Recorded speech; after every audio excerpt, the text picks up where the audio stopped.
रामकृष्ण हरी मंडळी. श्री गणेश पुराण उपासना खंड. पाठीमागील अध्यायात आपण राजा भीम आणि त्याचा मुलगा दक्ष याची कथा आपण ऐकली. आता आज आपण नवीन अध्यायाची सुरुवात करत आहोत. त्या नवीन अध्यायाचं नाव आहे बल्लाळ विनायकाची कथा व दक्षाची तपश्चर्या. तर आता आपण अध्यायाला आजच्या सुरुवात करूया. श्री गणेशाय नमः. सोमकांताच्या शंकेचे निरसन करताना भृगु म्हणाले, राजा, तुझा प्रश्न बरोबर आहे.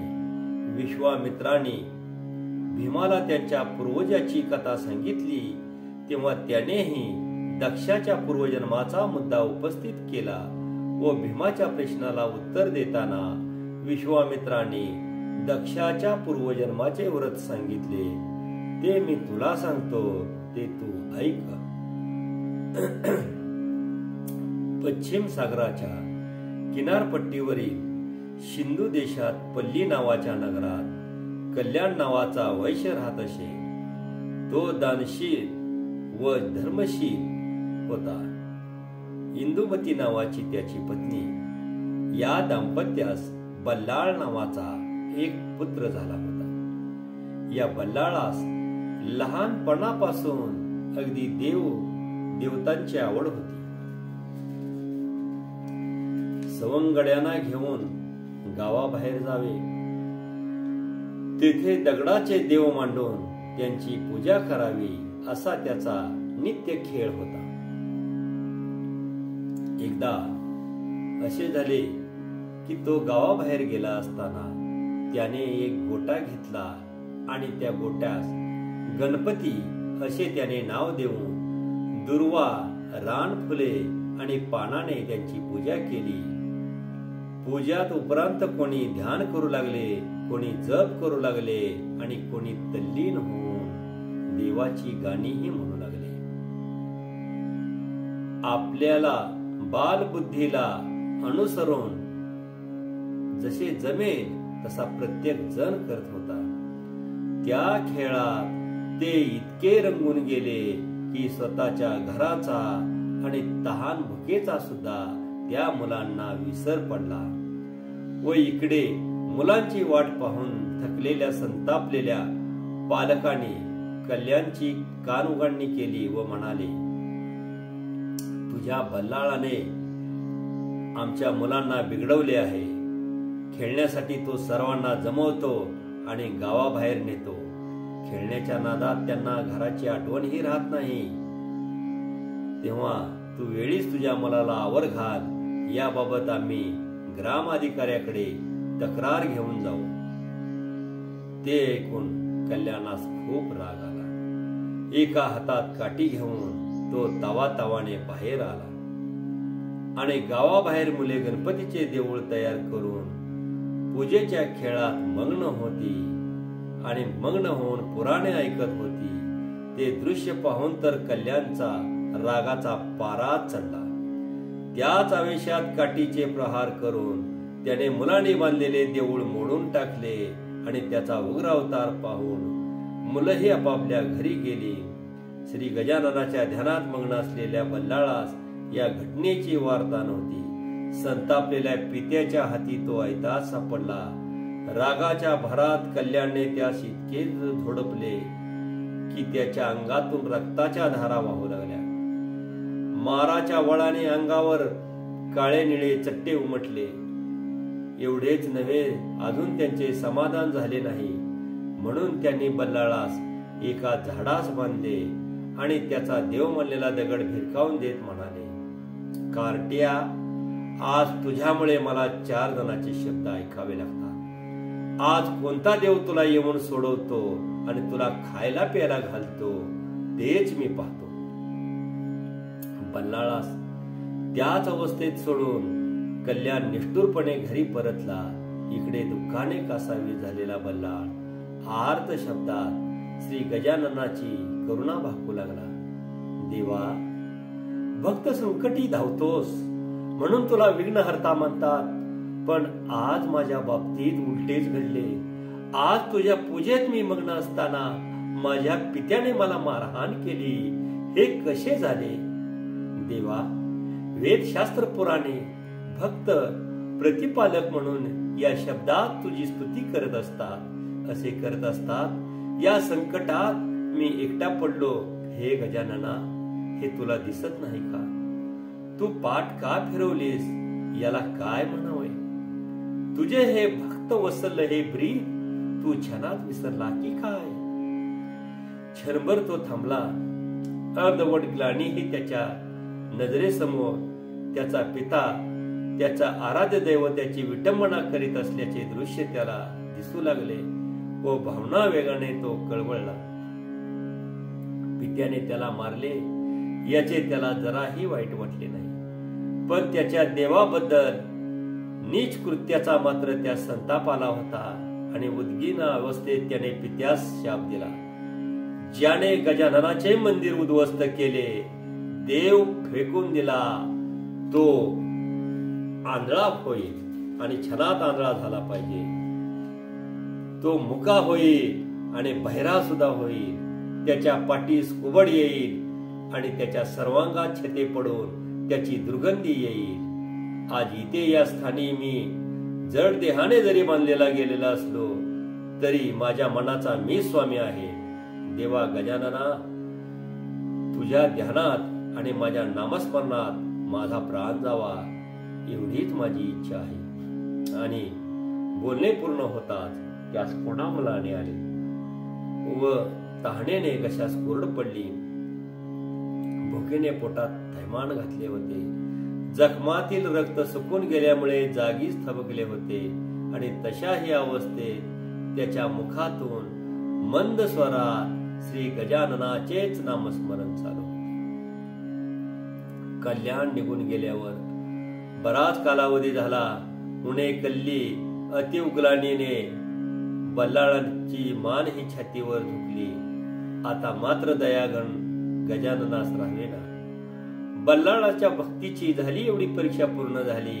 एका ब्राह्मणाच्या रूपात तो बल्लाळा सन्मुख प्रगट झाला आणि क्षणभर आपल्या कृपादृष्टीने त्याने बल्लाळाकडे पाहिले तोच त्याची बंधने तुटली व कोसळणाऱ्या बल्लाळास त्या कृपानिधीने स्वहस्ते सावरले व त्या क्षणी त्यांच्या अंगावरील बऱ्याचशा जखमा बऱ्या झाल्या. त्यांच्या धमन्यातून नवचैतन्य संचारू लागले. शुद्धीवर आलेल्या बल्लाळास ब्राह्मण रूपात श्री गजानन आला आहे हे ओळखण्यास विलंब लागला नाही. त्यांनी श्री गजाननाची स्तुती केली आणि त्या स्तुतीने प्रसन्न झालेल्या गजाननाने प्रेमाने त्या जवळ घेतले आणि नेज कृपाने त्यास सर्व ज्ञान बहाल केले. त्यानंतर तो बल्लाळास म्हणाला, बाळ, ज्याने संतापाच्या भरात माझे मंदिर उद्ध्वस्त केले तो नरकात जाईल. पण पुढील जन्मात तुझ्या शापाने त्याही पेक्षा दारुण अवस्थेला त्याला तोंड द्यावं लागेल आणि त्याचा पिता त्याला हाकलून देईल. आता तुझ्या मनात एखादा वर मागून घ्यायचा असेल तर वर मागून घे. यावर बल्लाळ म्हणाला, देवा, आपण मला वर देणारा असाल तर आपल्या ठाई असलेली भक्ती निरंतर व्हावी आणि या क्षेत्री वास्तव्य करून आपण लोकांची संकटे दूर करावी अशीच माझी इच्छा आहे. त्याचे सर्व हिताचे मागणे ऐकून गजाननास अधिकच आनंद झाला व प्रसन्नतेने तथास्तु असे म्हणून त्यांनी आशीर्वाद दिला. ते बल्लाळास म्हणाले, मी अंश रूपाने येथे वास्तव्य करीन आणि यापुढे माझ्या दर्शनास येणारे भक्त माझ्या नावापुढे तुझे नाव घेतील. बल्लाळ व विनायक या नावाने तू प्रसिद्ध होशील. प्रसिद्ध हे स्थान होईल. व बोलणे संपवून विप्ररूप श्री गजाननाने बल्लाळास पुन्हा एकदा आलिंगन दिले आणि दुसऱ्या क्षणी तथास्तु झाला, अदृश्य झाला. इकडे घरी गेलेल्या कल्याणाचे काय झाले आहे ते पाहू असे म्हणत विश्वामित्र भीमराजास त्या पुढील कथानक सांगू लागले. बल्लाळाच्या शापाने कल्याण बहिरा आणि मुका झाला. त्याच्या सर्वांगास अनेक छते पडून रक्त वाहू लागले. पाठीवर कुबट निघाले. दृष्टीही अदृश्य दिसू लागले. पतीची विकलांग अवस्था पाहून इंदुमती घाबरली. काय करावे हे तिला कळेना. शिवकर्णावर होऊन ती रडू लागली. तिची अवस्था पुन्हा परिचिताने तिला रानात घडलेला प्रकार सांगितला. तो कानी पडताच तिचा जीव आणखी कासावी झाला व त्याही परिस्थितीत सारे धैर्य एकटवून तिने दोघा तिघांना घेऊन अरण्य गाठले आणि तोपर्यंत श्री गजाननाच्या कृपेने सगळे व्यवस्थित झालेले होते. रानात एक तिला सुंदर देवालय दिसले व तिचा पुत्र तेथील मूर्तीच्या पूजनात दंग झालेला पाहून तिला हाय असे वाटले. तर क्षणभर त्या परिचिताचा तिला रागही आला. समवेत आणलेल्या शेजाऱ्याने तिची समजूत काढली. ते दृश्य आपणही पाहिले होते, पण हे आताचे दृश्य पाहून आम्हास नवल वाटत आहे असे सर्वांनी सांगतात शांत झालेल्या इंदुमतीने धावत जाऊन पुढे पुत्रास आलिंगन दिले. आईला पाहताच आपल्या शापामुळे पित्या समवेत आता आईलाही दुःख भोगावे लागणार या विचाराने बल्लाळालाही वाईट वाटले. त्याचा चेहरा उतरला. तेवढ्यात इंदुमती त्यास म्हणाली, बाळ, तुझ्या वडिलांना एकाएकी काय झालंय तेच कळत नाही. तू शहाणा आहेस. तू माझ्या बरोबर घरी चल आणि वडिलांची या प्रकारातून सुटका होऊन त्यांना चांगले आरोग्य प्राप्त व्हावे म्हणून आता तूच काहीतरी करू शकतो. तुझे वडील तुझ्या पाशी कसे वागले हे मला समजले आहे, पण तू त्यांच्यावर रागावू नये असंच मला वाटतं. पण गजाननाच्या कृपेने पूर्ण ज्ञानी झालेला बल्लाळ विरक्तीयुक्त शब्दात आईला म्हणाला, घर? कुठलं घर? कोण कोणाचा पिता? कोण माता? कोण माझा आप्त? सार या गजाननातच आहे. मी माझी मन, बुद्धी, अंतकरण त्या स्त्रीच्या चरणी अर्पण केलं आहे. मी कोणास काय शासन करणार? कर्ता आणि कर्वेता तो गजानन आहे. तो सर्व साक्षी आहे. जो जसे कर्म करतो त्यास तसे फळ मिळते. ज्याने माझ्या देवाची अवहेलना केली, मंदिर उद्ध्वस्त केले, त्याला त्याचे फळ मिळाले. आता माझा मोह सोडून तू आपल्या घरी जा आणि धर्मानुसार पतीची सेवा कर.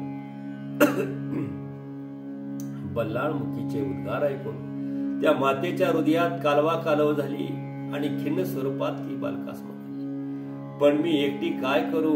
जे घडले त्यात माझा काहीच दोष नाही. आता तूच उद्धाराचा मार्ग सांग.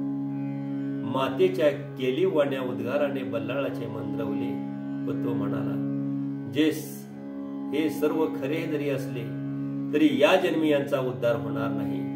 पुढील जन्मात तुम्ही राजकुळात जन्म घ्याल. तुझे नाव कमला असेल आणि या जन्मीचा तुझा पती पुढील जन्मात तुझ्या पोटी जन्म घेईल. त्याचे नाव दक्ष असे ठेवण्यात येईल. तो जन्मजात मुका, बहिरा, कुबडा व क्षतिग्रस्त असेल. अनंत उपचार करूनही त्यास बरे वाटणार नाही.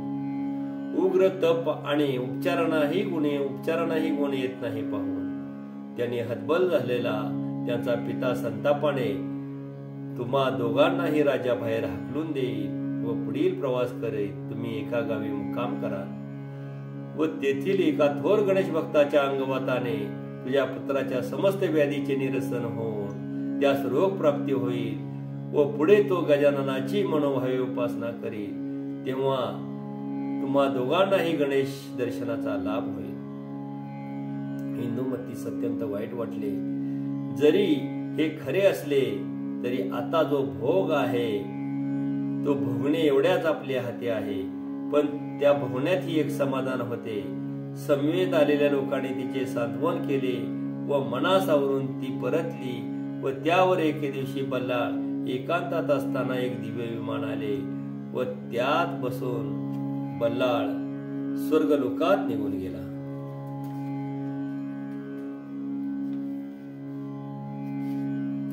दक्षाने सांगितलेल्या सोमकांत कथेमुळे सोमकांताचे शंकेचे निरसन झाले व दक्षाची पुढील कथा ऐकण्यास आलेल्या सोमकांतास भृगू म्हणाले, विश्वामित्राने भीमराजास त्या पुढील कथा सांगितली ती अशी, मुग्धल ऋषींनी दक्षास ओम या एकाक्षर मंत्राचा उपदेश केला. तेव्हा कौंडिण्यपुराजवळच अरण्यात असलेल्या एका जीर्ण देवालयात वास्तव्य करून दक्षाने 12 वर्षे श्री गजाननाची षोडोपचारे मानस पूजा केली व अखंड जप हे नित्यक्रमच झालेले होते. अशा प्रकारे 12 वर्षे 21 दिवसाचे अनुष्ठान पूर्ण झाल्यावर पहाटे दक्षास एक दिव्य स्वप्न पडले आणि त्या स्वप्नात एका हत्तीनीने त्याच्या गळ्यात एक मौल्यवान रत्नमाला घातलेली त्यास दिसली व त्यानंतर त्या हत्तीने त्या सोंडेने उचलून आपल्या पाठीवर घेतले व तो एका सुशोभित नगरात जात आहे असे दृश्य त्याने पाहिले. जागा झाला तेव्हाही हे दृश्य त्याच्या डोळ्यासमोरून जात नव्हतं. त्याने आई सांगितले, हे स्वप्न सांगितलं तेव्हा ती म्हणाली, अत्यंत आनंद झाला. ती म्हणाली, हत्ती म्हणजे साक्षात गणपतीचेच प्रतीक.